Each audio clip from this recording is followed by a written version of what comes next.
This is Bruce Fairweather from the Incompetents, Deranged Diction, the Low Bar Ramblers, Green River, Love Battery, Mother Love Bone, Blind Horse, and you're listening to the Nothing Shocking podcast.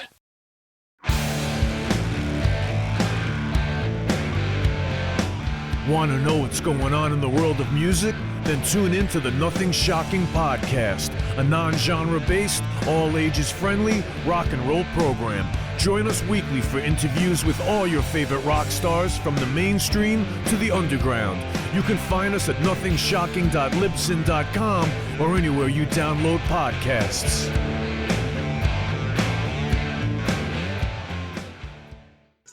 We're putting the band back together. The numbers all go to 11. I'm talking about bands that rock. Led Zeppelin. What about Sabbath? AC/DC. Motorhead. Does that mean it's louder? Is it any louder? Well, it's one louder, isn't it? We're not worthy! We're not worthy! Why don't you just make 10 louder and make 10 be the top number and make that a little louder? These go to 11. I get up off the ground and raise my head. Days like this, think I should be dead. One for Satan, two for me. Let's cheat the devil, it's fun, don't you agree? Welcome to the Nothing Shocking podcast. I'm your co-host, Jeff Untied, and with me in Dog Bowl Studio is Coach Nez. You can find the Nothing Shocking podcast on Libsyn or any podcatchers. Like our Facebook page or follow us on X at No Shock Pod. You can also find the Nothing Shocking podcast on Rock Rage Radio every Sunday morning at 7 a.m. Central Time. Our sponsor is Ragged Records, located in downtown Rock Island, Illinois, and downtown Davenport, Iowa. We'd like to thank the Hong Kong Sleepover for allowing us to use their music. For our intro and bumper ending, tonight's guest is Bruce Fairweather from Green River, Mother Love Bone, and Love Battery. Legend. Yeah. Let's get to that interview. Good night. Good night.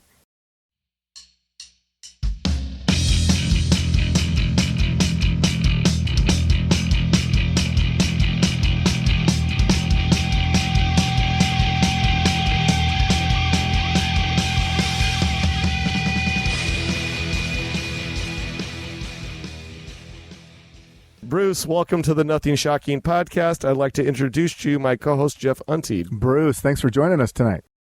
Yeah, absolutely. Man, we are so excited to have you on. We've been talking about trying to get you on here for probably the past year, so we finally have you on the podcast.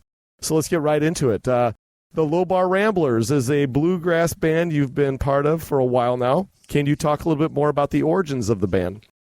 I used to work with this metal worker named Jeff Ludwig, who we were connected shop. I'm a woodworker, and he had this chicken named Little Jodie Foster, which is like a little bantam chicken. And I'm like, why'd you name it Little Jodie Foster? He's like, well, look at her. And I'm like, well, she doesn't look anything like Jodie Foster. But anyway, I digress. But he played banjo, not very well. I had just purchased a mandolin, and I didn't play it very well. And my friend Michael, an old friend of mine, had just purchased a Martin guitar, and he didn't play that very well either. So we decided to form a bluegrass band, which is like the most complicated American music you could possibly ever play, and three talentless dudes. So, but Michael also had a... what do you call those things like Brian Wilson played, the theremin. Yeah. Michael had a theremin kit, and he built this theremin. So we put Little Jodie Foster on it and put chicken seed on it, and she'd go up to it and pack, and it was pretty crazy, like the noise that she would make. But we started playing shows out with her, with the chicken and the theremin, and just doing we'd learn like 3 or 4 murder ballads because somebody would always get murdered in bluegrass music. It's kind of where punk rockers go to retire from playing punk rock, bluegrass music. At least in the Northwest it is. We did some shows, and then we started to get a little more serious about it. We got ourselves a fiddle player Mary Gross, who's badass. And then Jim Sangster plays stand-up bass, and he's from the Tripwires, Young Fresh Fellows. He's been in dozens of bands in the Northwest. And he's my boss now where I work. And I got him his fucking job. He was supposed to just work there for like 2 weeks, and now he's my boss. Jeff ended up moving out to Minnesota, so he's no longer with us. So we're looking for a banjo player. If there's anybody out, on the West Coast needs to play banjo with us or wants to, we're available. But so it's just we do covers, and then Michael's written a handful of songs. But it's just a fun side project. I insisted when we started, on wearing a cape. And so Michael's wife, Shauna, she was like the first person I met when I moved to Seattle in 1983. She made me a cape, and it's really tiny. It's a tiny little beautiful cape that says King of the 8-String Mandolin, which I'm certainly not. And it's all, I look like a, royalty when I'm wearing it. But it's just a fun, side gig. Fantastic. How many shows do you guys try to play in a year? We usually just do like one a year. Okay. And we hopefully get paid like, I don't know, $78, whatever divides by 4 or 5, which neither of those do, right? Wait, 78 does. Well, I'm curious to know that, we've interviewed many of ex-punk rockers. We just had Xander Schloss a couple weeks ago of the Circle Jerks, and he's doing like that folky Americana thing now. What is the psyche behind the your old punk rock guys get into folky Americana music? It's probably just the hearing loss, I'm guessing, and just being around loud amplifiers and drums. Fair enough. Stay away from the cymbals. Very good. Well, I know on Facebook you guys have a Facebook page, and I know you have some pictures of you guys playing. We do? So I have to I don't know. I don't have Facebook, so I didn't know about that. Well, the Low Bar Ramblers, and there's pictures of you guys. And is there a picture of my cape? I have to go back and look. I apologize. I didn't catch that, but it's badass. But I because I have to visualize what you guys sound like, because we have a couple bluegrass bands around here that play, so I have an idea of what you guys would sound like. But have you ever thought about recording any shows or putting them out there? Yeah. At some point, we'd probably get it together enough to try to do that. We're playing. Currently, we have a banjo player that's sitting in that's Groucho Marx's grandson, who lives in Ballard, and his name's Steve Marx. And, he's like a little bit older than me, but he's a super great dude, and he's a really great player. But I don't know how interested he's going to be, because we're kind of basically the rest of Mary's good, Jim's good.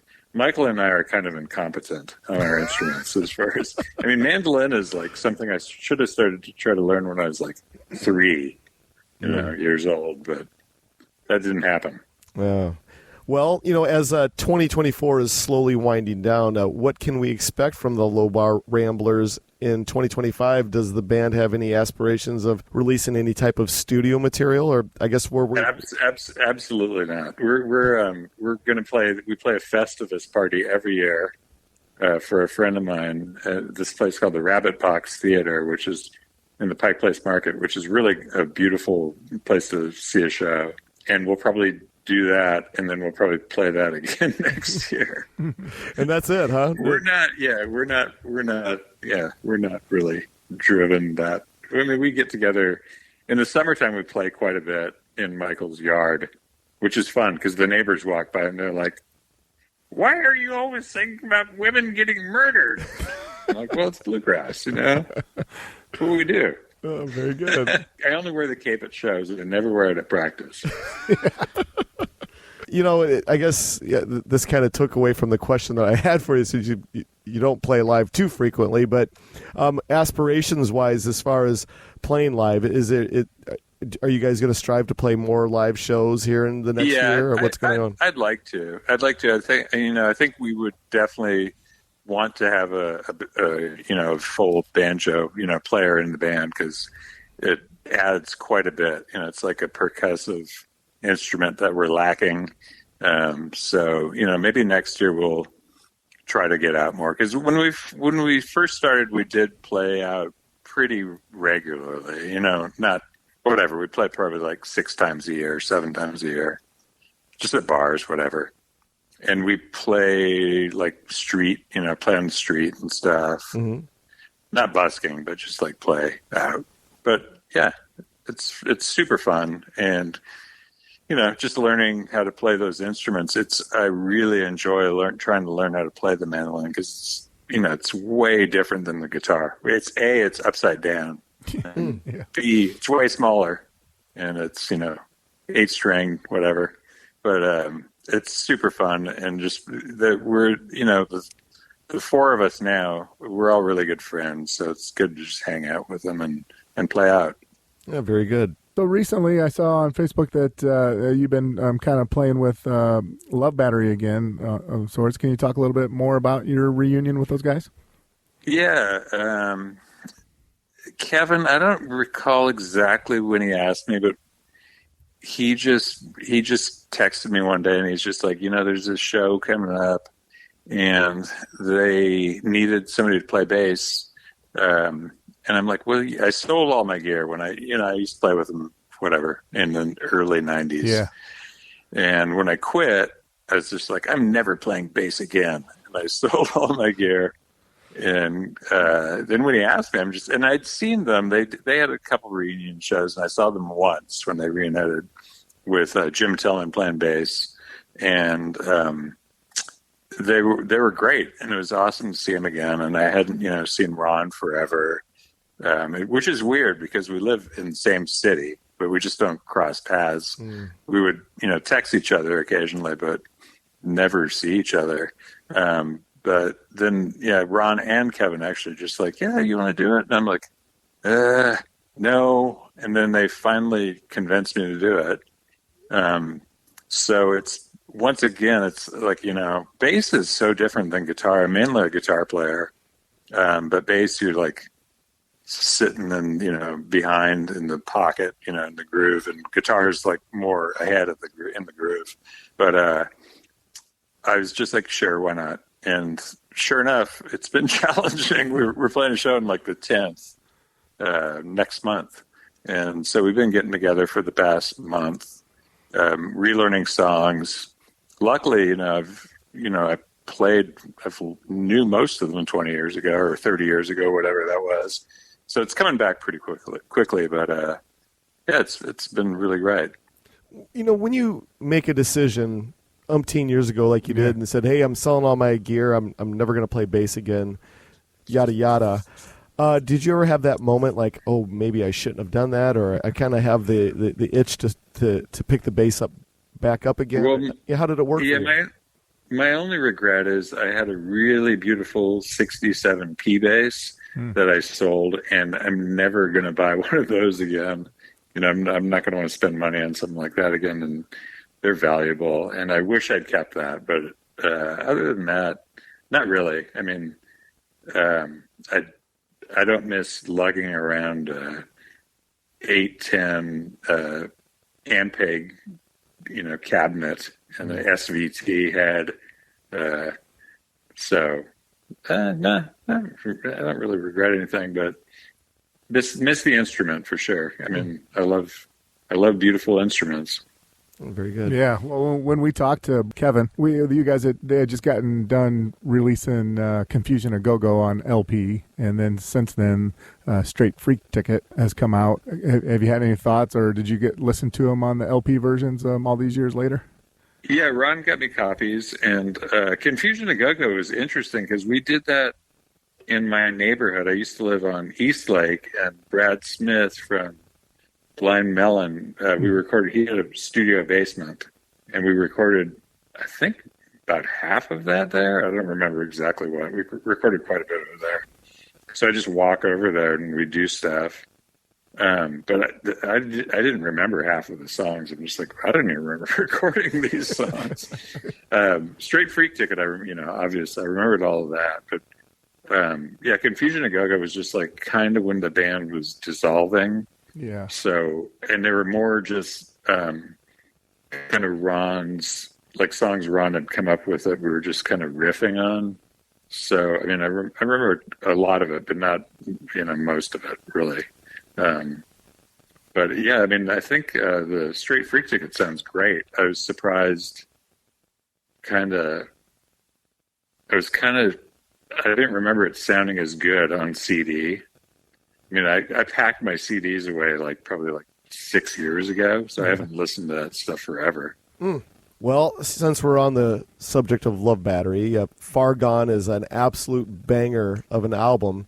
Can you give our listeners an insight to the creativity, the writing and recording process of that album? In many ways, that album has been overlooked over the years. Agree? Yeah. I mean, I think it's great. I think it kind of sounds like shit, as the recording-wise, and hopefully it could be remastered at some point. We did that with Michael Beinhorn, who so when I met Michael, I think I met him when I was in Mother Love Bone, and I turned him on to, I turned Soundgarden on to him, because we were going to do demos with Michael, and I don't think Love Bone ever did, but he ended up doing Bad Motorfinger or something with them, and we'd go visit Soundgarden in the studio when they were recording. And it sounded fucking killer. So just and I kept in touch with Michael. And so I convinced Love Battery to use him. And then we ended up recording the album with him in Hoboken at Lenny Kravitz's studio, or where he recorded. I don't know if he owned it. But he had some compressor that he insisted on using on everything that it ended up sending. I don't think it sounds very good at all. And Jason Finn hated it. Mm-hmm. And I don't know if there's actually any way that you could fix it with the way that everything went to tape. But the songs I think were killer. I mean, I'm pretty sure I'd have to look. I don't recall if some of those songs were written before I joined the band, because that wasn't long after I joined the band. But I think we wrote a lot of them. I'm guessing 2/3 of them were when I was in the band, and we wrote them then, or Ron wrote them. And then maybe 1/3 of them were already rough ideas before that. But it was a funny journey, because we drove out east, we left Seattle in January 3rd or something like that, and drove out east, and we were in Montana, and the first thing that happened was, to me, we played a show in Missoula, and then we were in Great Falls, Montana or something, in some motel. There was a snowstorm the entire time across the country, and it was terrifying driving across the country in a Ford Econoline with a trailer, fishtailing, and trucks passing you, and it took way longer than it should have. We played a show in Minnesota, but I slipped and fell on the ice, and the entire band was laughing at me. And a local in Great Falls pulls over and is like, "That was a really bad fall. Are you okay?" I'm like, "No, I'm not." And everyone's laughing at me, and they threw me into he got a hot tub going and threw me into the tub, and I'm pretty sure I didn't break anything, but I'm pretty sure I bruised my hip poorly, because I couldn't walk for a month and a half. But so that was the start of that trip. But then we got out to the East Coast, and we rehearsed it for a week in Hell's Kitchen in this apartment that were friends of Beinhorn, and then went into the studio after that. But we were there for the first attack on the World Trade Center. We were staying in Jersey City, and we're like, "What's going on?" Because all these ambulances and fire trucks are coming by for an hour. And so that was, so 93, I guess. But yeah, I mean, it was a good experience, but I think it could have turned out better. And then, that record that was basically our last record with Sub Pop too. And I think part of it was just because it sounded like shit. Very good. Well, I know you kind of hung up your hat after Love Battery. You didn't really join another band or go on after that. But was there a particular reason for that? I was just kind of burned out on. When I was in Love Battery, we toured so much, a lot in the U.S. Went to Europe a couple times, Japan, and I thought I'd enjoy it more than I did, but I was just getting kind of burned out on that. So, and I was starting to get into woodworking, so just decided to change paths. Basically, wanted to be more of a homebody. Understandable. Yeah. Very understandable. Well, did you keep up with your guitar chops during that off time? Yeah, I mean, I continued to play guitar. I picked up the ukulele, and then I guess I picked up the mandolin, but that was like not until probably like 8 years ago or something like that. Okay. 10 years ago, maybe. Very good. Well, all right, this is a question I've been wanting to ask you since I've been writing these out. So, there is no secret to the legendary bands you've been part of: Green River, Mother Love Bone, Love Battery, etc. And don't forget Deranged Diction. Yeah. And the Incompetents. Well, that's one I don't know about, so we'll have to ask you about that one. Yeah, absolutely. Do you feel as though that being a part of those separate bands, how did it evolve your musicianship? Do you feel like it cultivated a maturity in your songwriting and your play? Oh, yeah, absolutely, for sure. I mean, just playing with so Deranged Diction was the band I moved out to Seattle with Jeff Ament. I was the only guitar player, and I didn't start playing with another guitar player till Rod Moody, the singer. He showed up at practice one day and he's like, "Hey, I've written some songs," and he pulled out his guitar and he was like way better than me. I'm like, holy shit! I had no, this is like months later, and I'm just like, wow, you're a really good guitar player. So, if you play with better players, you get better. So, and then just playing with Stone, who was really great songwriter and kind of riff heavy, totally influenced me, and I'm sure I've had some influence on him because I was probably more polished than he was because he was young, and I'd have been playing long. I was older, I've been playing longer, but he picked up shit really fast. So, and then when we went on to Love Bone, just playing with Andy and just getting that dynamic of his, personality and the chops he'd come up with.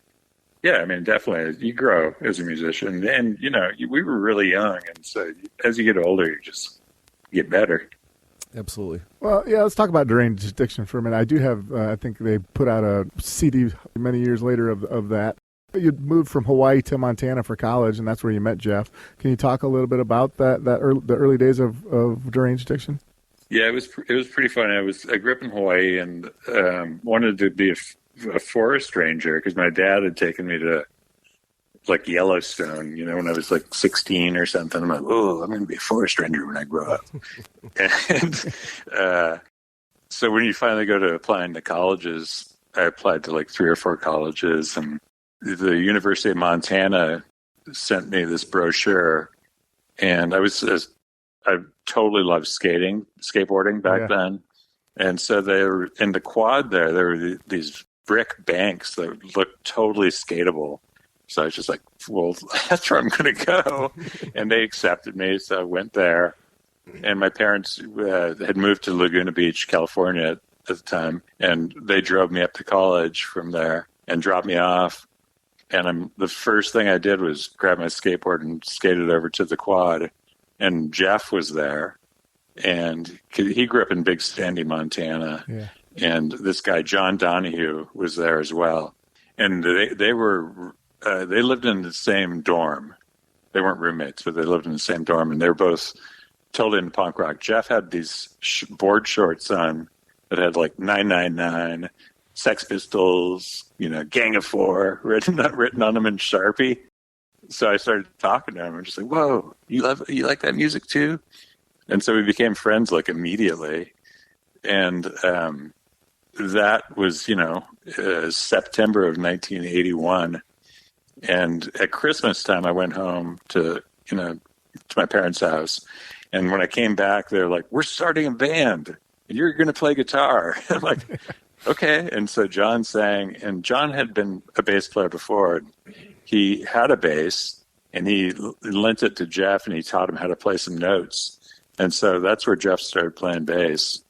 And we went through, I don't know, several drummers before we ended up with this great dude, Sergio Avena, and then moved out to Seattle in 1983.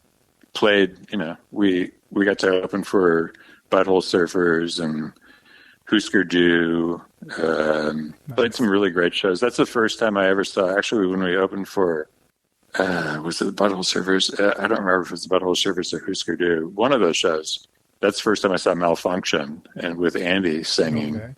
And they were like, we're from Mount Olympus. And I'm like, well, that must be somewhere, I don't know, maybe you have to take a ferry there or something.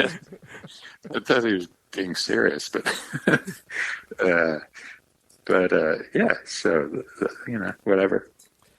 Did I answer that question? I don't know. Oh, yeah, no, this is beautiful. This is awesome. Fantastic. With Green River's Rehab Doll and Mother Love Bone's Apple albums being so groundbreaking within the landscape of the rock and roll scene at the time, do you ever feel moments where you can reflect on, how your contributions have evolved rock and roll history? I think about it occasionally. I mean, I definitely know that's totally influential, and occasionally I hear it in other bands, but we were totally, if you listen to those records, we were heavily influenced by, the Stooges or whatever. So it's just a, continuum of that. But, I feel I'm definitely proud of that shit for sure. Well, I'm really glad I was able to work with Andy. That was for sure a blessing for sure.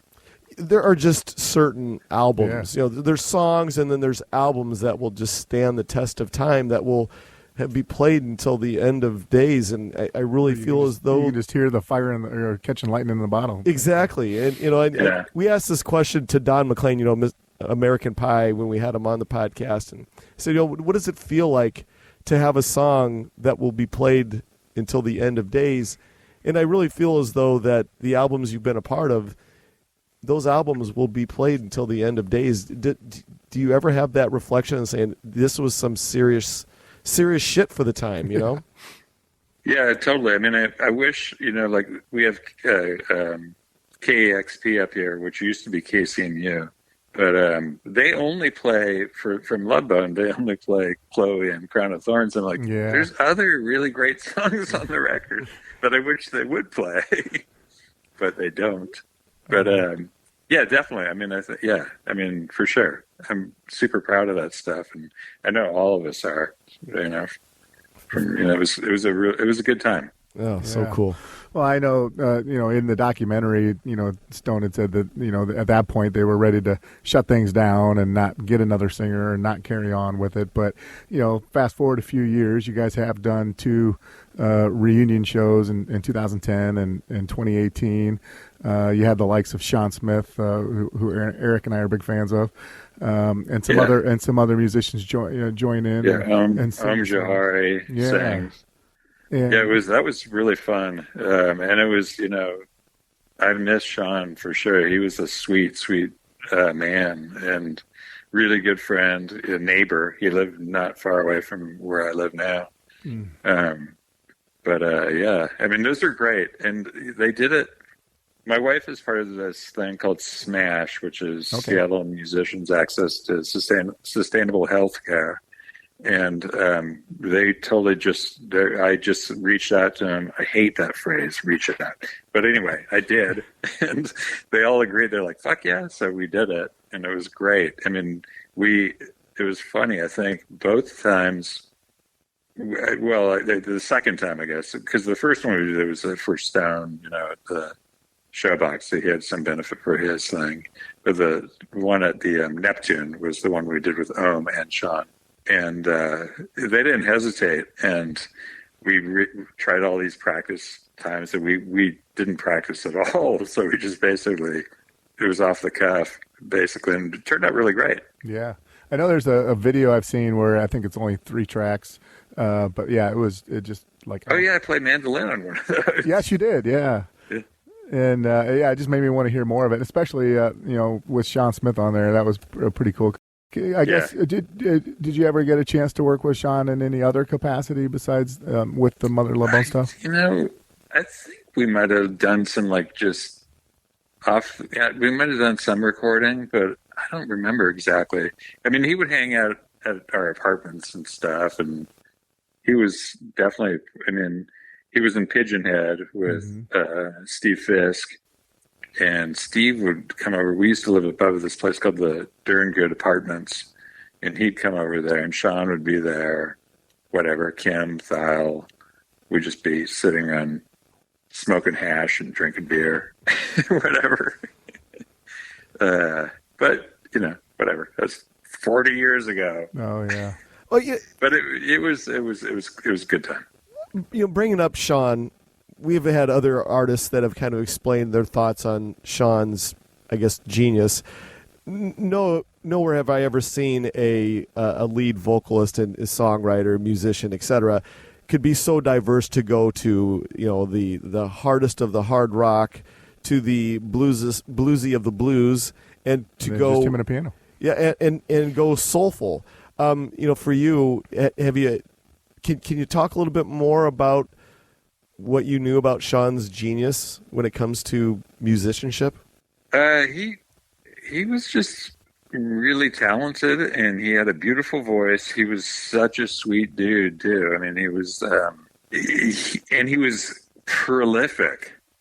I have a bunch of his cassettes, but he did cassettes like all the time. But I don't know. He was very shy too. I mean, we would run into him at the Ballard Market, but he'd only go there at like 10 o'clock at night, and he'd have on like his basketball, long basketball silky shorts, and it would be like January, and his hat on and his long hair. But he was just a super creative dude, and when Andy died, I was just like, Sean's the guy that we're gonna probably, if we continue, which I kind of wasn't interested in, but that was my first thought. It was like, Sean's the obvious connection, to Andy, because he was a huge fan of Andy. Yeah. And Andy loved him as well. Andy, and he were great, fast friends. But yeah, I don't know. He was just a great dude. And that's the other thing. It's just like, with the experience I've had in my life, is just you get to meet people like that I would never have gotten to know, if I wasn't involved in this scene. Yeah. Fantastic. Well, let's just talk a little about, Apple, and, everybody knows the story that, unfortunately he did, die before the album was released. So it was, you guys were working, for a couple of 2 years getting that album together, or, getting those songs together in that album and honing your craft. But can you talk a little bit about that band at its height and like what a live show would have been like? We were like Bruce Calder, who we'd done a bunch of recording with Green River.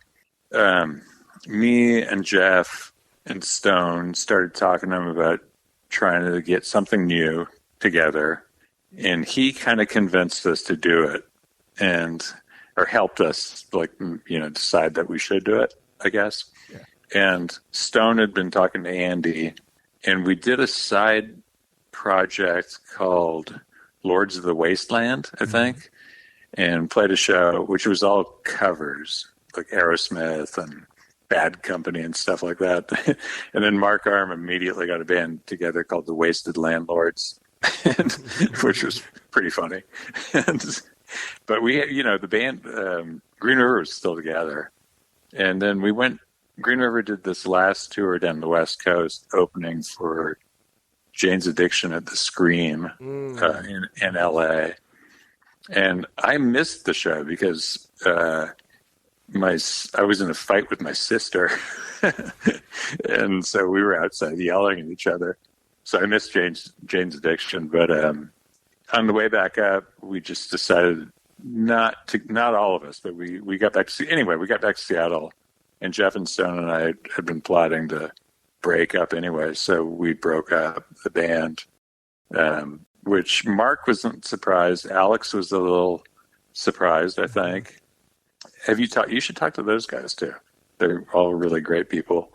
I don't even remember if we'd been recording or not recording, but rehearsing with Andy yet. I don't think we had. But it just kind of started out slowly and naturally, whatever. And then we had Regan Hagar was the original drummer from Malfunction. And then, again, I went home for Christmas. And then when I came back, Stone's like, oh, I ran into this guy, Greg Gilmore, who I'd seen play in this band called 10 Minute Morning. He's like, he's our new drummer now. I'm like, what? What happened to Regan? And Regan was pretty upset, I think, obviously. But but then when I played with Greg, I'm like, well, I get it. Because Regan's an awesome drummer, but Greg was perfect for the vibe of the band and the music we were playing. It happened really pretty quickly. I mean, the band was only together for maybe 3 years, if that, 2.5 years. Yeah. So before and the record came out after Andy died. So it took 3 months to record it, or 2 months. Out of all the projects and bands you've been a part of, as far as studio releases go, out of all of those studio releases, do you have that one album that you feel is like, hey, that was my best work? And on the flip side, do you have an album where you say, man, I wish I could go back in and re-record my parts and have a redo on it? There's definitely bits of both of those on all of the records where I'm just like, oh my God. I'm just like, why did we leave that? There's obvious flubs on some stuff. But then I listened to Hubert Sumlin on Howlin' Wolf records fuck up. I'm like, well, if that flew by, but I guess tape was more valuable then. Sure, there's definitely stuff. Like I said, I think that I wish Far Gone had been recorded better because those songs are solid. And I think everybody performed really spectacularly on that record. Ron's vocals are killer, but it just sounds poopy. No, I mean, Love Bone, I think there's some stuff that sounds dated maybe, but that's hard. You can't tell that when you're doing it. But I think most of it stands up. I think all the Love Battery stuff stands up that we did. Dry as a Bone, Green River, that we did that with Jack and Dino. That I think sounds great, and I think we all played really well on that. I think Rehab Doll, maybe it's a little too, production-wise, it's a little tinny sounding, but I don't recollect. I think maybe that got remastered. I don't know. I think it did, actually, so I think it probably sounds better than the original one. Yeah, I mean, there's definitely some parts where I'm just like, what the fuck was I thinking? Fair enough.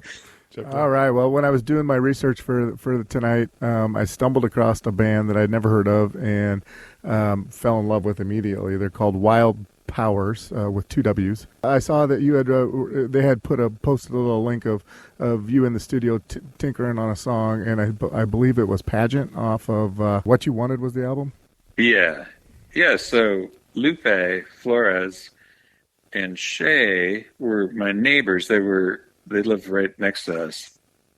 And when I first moved in, I'm like, they're all tatted up and stuff, and they look angry, and they're younger, and I'm just like, oh, fuck, these kids are going to be trouble. And all their friends are all tatted up, and, they're all drinking at 9 a.m.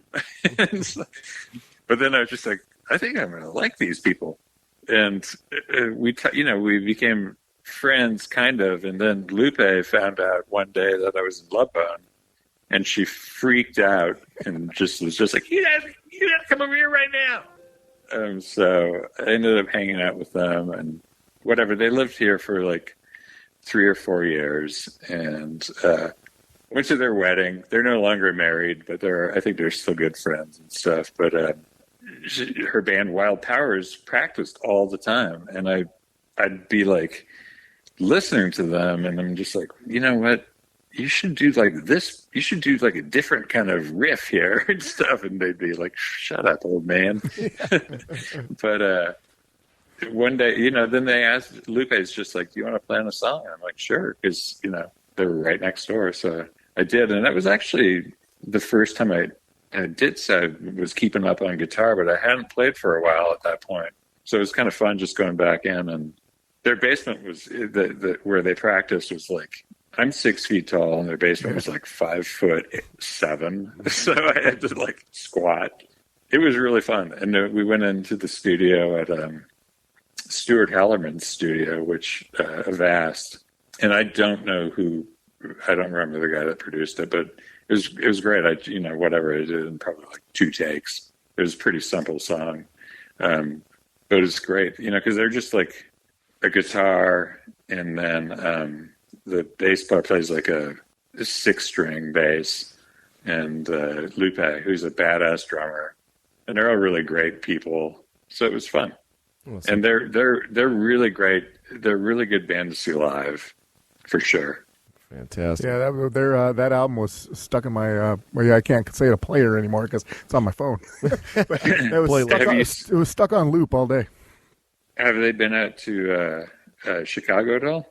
I haven't seen them or haven't heard of them before, but I'm definitely going to be looking out for them. Yeah, I know they definitely do they probably have. They do the West Coast. I don't know if they've done like national tours a lot. Lupe started this Lebanese restaurant in Ballard during COVID, which is totally taking off. Good. It's becoming super successful, so that's good. Very good. All right, so we have one last question for you, then we'll leave you alone for the evening. So I asked this question to a lot of our guests. The mystery of rock and roll, with the dawning of the social medias, there's really no mystery anymore behind rock and roll. And let's face it, you were a part of a big scene that was very mysterious back in the early 90s during the quote-unquote grunge era of rock and roll. But for you, the artist that you are, what do you prefer? Do you prefer the mystery that rock and roll once had, or do you like this new age of accessibility, like what we're doing right now? If we didn't have the internet, we wouldn't be able to do this with you tonight. So, where are you at when it comes to accessibility versus mystery? I definitely prefer the old ways. Just discovering it on your own was, it was so incredible when you'd find something new. I mean, just... I think a band, whatever. We had, when I was discovering like punk rock, we had like Skateboarder magazine would have like an issue with 3 bands you need to know about. And the first time I heard about X was in Skateboarder magazine.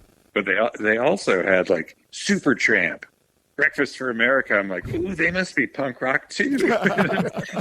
But then you had to like they'd play them on the radio. You'd be like, that's not punk rock at all. But they would never play X on the radio, So I definitely, especially when I was, when you're younger, I think it's way better for that kind of, you just try harder to find stuff you like. I mean, sure, the internet's handy for, when the hive mind's not working anymore, you can just Google it, but I kind of dislike it. We actually had this conference, me and my wife were talking about it the other day, and we're like, could you live without a phone? I'm like, yeah, I could. I'm like, but I need a watch. So I'd probably get an iWatch or whatever. Yeah. So I could still have the internet. But yeah, definitely.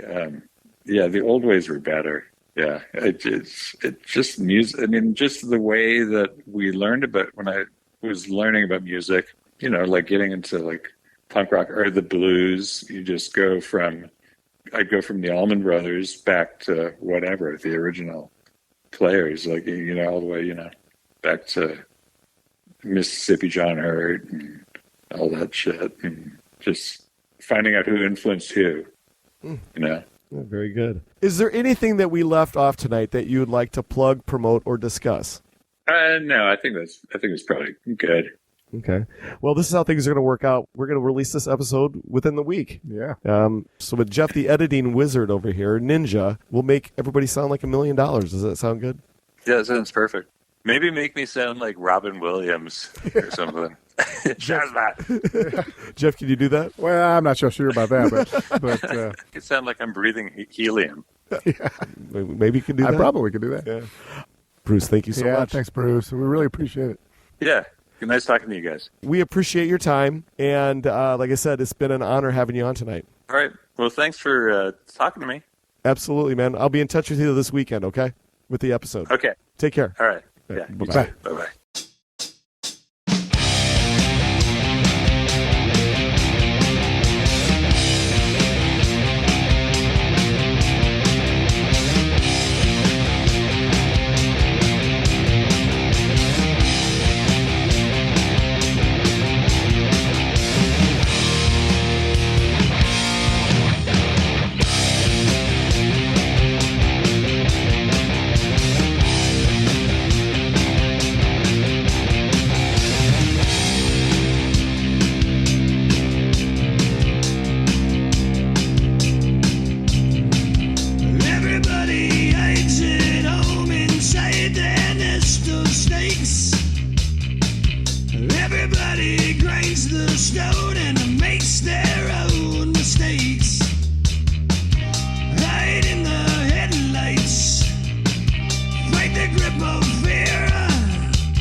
Welcome to the night. You think you know Night Demon? Then the Night Demon Heavy Metal Podcast is for you. Step into the darkness as we peel back the curtain to give you an unprecedented, all-access look into the mind and the heart of the demon. We're talking band history, song analysis, studio anecdotes, stories from the road. It's everything a diehard Night Demon fan could want and more. This is the only place to learn the inside scoop, the deep dive trivia, the untold tales from the band members themselves and those closest to the Night Demon story. Need more? The sacred Night Demon Crypt will be pried open to reveal demo recordings that have never before seen the light of day, all with in-depth commentary by the band and the people who were there for the writing and recording process. This is a gold mine, a treasure trove of all things Night Demon. Head over to nightdemon.net or wherever you listen to podcasts.